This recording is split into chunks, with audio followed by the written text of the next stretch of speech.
वर्तमान सरकार तो जब से आई है नौ लाइनें टूटने नहीं दी। कभी आधार कार्ड की लाइन, कभी नोटबंदी की लाइन। ये सरकार तो जब से आई है गरीब लोगों का शोषण हो रहा है और वे बेचारे लाइनों में खड़े होकर इंतज़ार कर रहे हैं कि कब हमें क्या चीज़ मिले। देखिए 2007 में भी आदरणीय बहन जी ने अपने दम पर उत्तर प्रदेश के अंदर पूर्ण बहुमत की सरकार बनाई है। जय हिंद, जय भारत। सत्यमेव हिंदुस्तान न्यूज़ चैनल में आपका स्वागत है। आज हम आए हैं बहुजन समाज पार्टी के कार्यालय। आज हम जिलाध्यक्ष से बात करेंगे आनंद प्रकाश जी से। आनंद प्रकाश जी, आपका बहुत बहुत स्वागत है। धन्यवाद आपका, आप हमारे पार्टी कार्यालय पर आए। बहुजन समाज पार्टी और आज़ाद समाज पार्टी की विचारधारा में क्या अंतर है? देखिए, बहुजन समाज पार्टी दलित समाज ही नहीं, पूरे प्रदेश के अंदर और अन्य राज्यों में भी हमारी राष्ट्रीय पार्टी है। और इस राष्ट्रीय पार्टी को खड़ा करने में महापुरुषों का जो योगदान रहा है, ये महापुरुषों की एक विचारधारा है और वो एक इत्तेफाक एक्सीडेंटल पार्टी तैयार की गई है। ये महापुरुषों की एक विचारधारा है और उनके संघर्षों से और समाज के संघर्षों से खड़ी हुई एक विचारधारा है। पार्टी बाद में, पहले एक विचारधारा है समाज की। आज़ाद समाज पार्टी के आने से क्या बीएसपी पार्टी के दलित वोटरों में कमी आई है और क्या क्या नुकसान हुआ है? देखिए, जब से बहुजन समाज पार्टी बनी है, उससे पहले भी जब बाबा साहब ने आरपीआई बनाई तो उनके सामने भी कुछ लोगों को खड़ा किया गया, लेकिन बाबा साहब का स्टैंड वो लोग कभी नहीं ले पाए।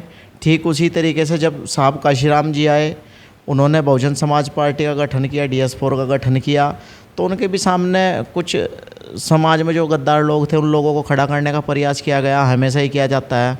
लेकिन बहुजन समाज पार्टी 4 बार उत्तर प्रदेश के अंदर अपनी सरकार बनाने में कामयाब रही और समाज पूरी तरीके से बहुजन समाज पार्टी के साथ है। और आदरणीय बहन जी दलितों की और पिछड़ों की नेता है उत्तर प्रदेश के अंदर, और वो एक विचारधारा जो हमारी महापुरुषों की है उसे लेकर के चल रही है। तो बहुजन समाज पार्टी का तो कोई मतलब ही नहीं बैठता इनसे कंपेरिजन का।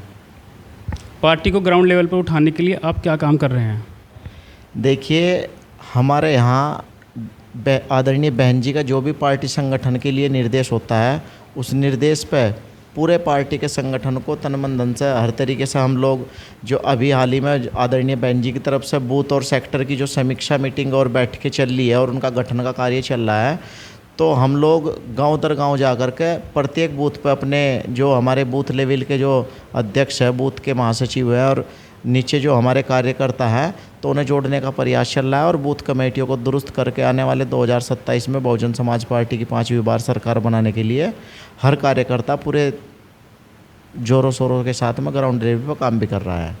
युवाओं को पार्टी जोड़ने के लिए आपकी क्या रणनीति चल रही है?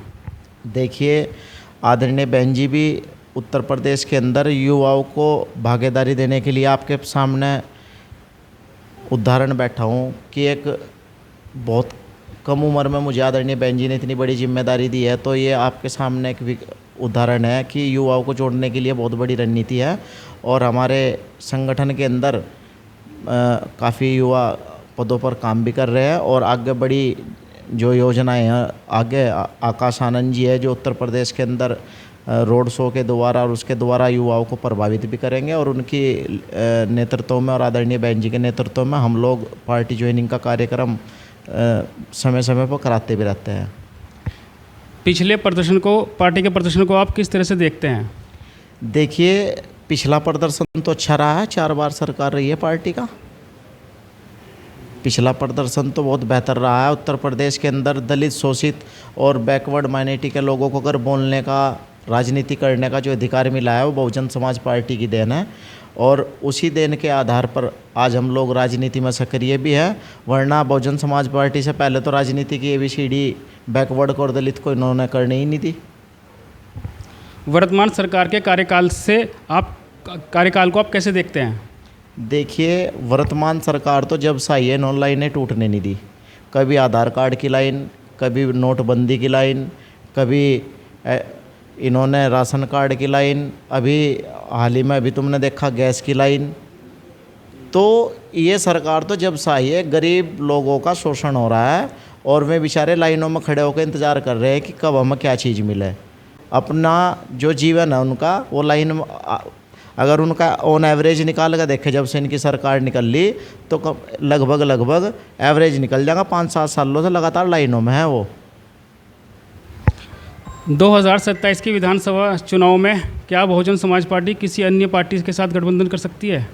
देखिए 2007 में भी आदरणीय बहन जी ने अपने दम पर उत्तर प्रदेश के अंदर पूर्ण बहुमत की सरकार बनाई है और आने वाले समय में भी जो भी बहन जी का निर्देश होगा हमारे यहाँ निर्णय बहन जी तय करेगी क्या होगा।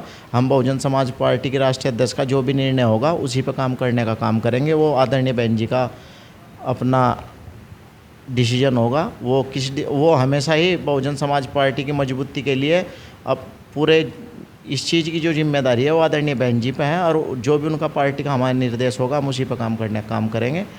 गठबंधन होगा या नहीं होगा ये तय हमारी राष्ट्रीय नेता करेगी। आप ज़िले की जनता को क्या संदेश देना चाहेंगे? ज़िले की जनता से तो मैं यही अपील करना चाहूँगा कि बहुजन समाज पार्टी की पहले भी 4 बार सरकार आदरणीय बहन जी की सभी ने देखी है और सब लोग उनकी सराहना भी करते हैं उनके लॉ एंड ऑर्डर की।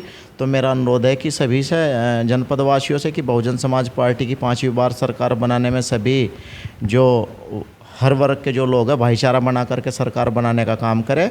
सभी को पहले की तरह पूरा सम्मान और पूरे हर तरीके से नारी शक्ति हो या उसमें किसी भी समाज का व्यक्ति हो उसे पूरा सम्मान दिया जाएगा। और बहुजन समाज पार्टी के द्वारा जिस तरीके से बहुजन समाज पार्टी की जो पहचान है वो विकास कार्यों से की जाती है तो वो विकास कार्य भी होंगे और रोजगार के साधन भी मुहैया कराए जाएंगे। बहुत बहुत शुक्रिया आनंद प्रकाश जी आपका। धन्यवाद। ये थे बहुजन समाज पार्टी के जिला अध्यक्ष आनंद प्रकाश जी।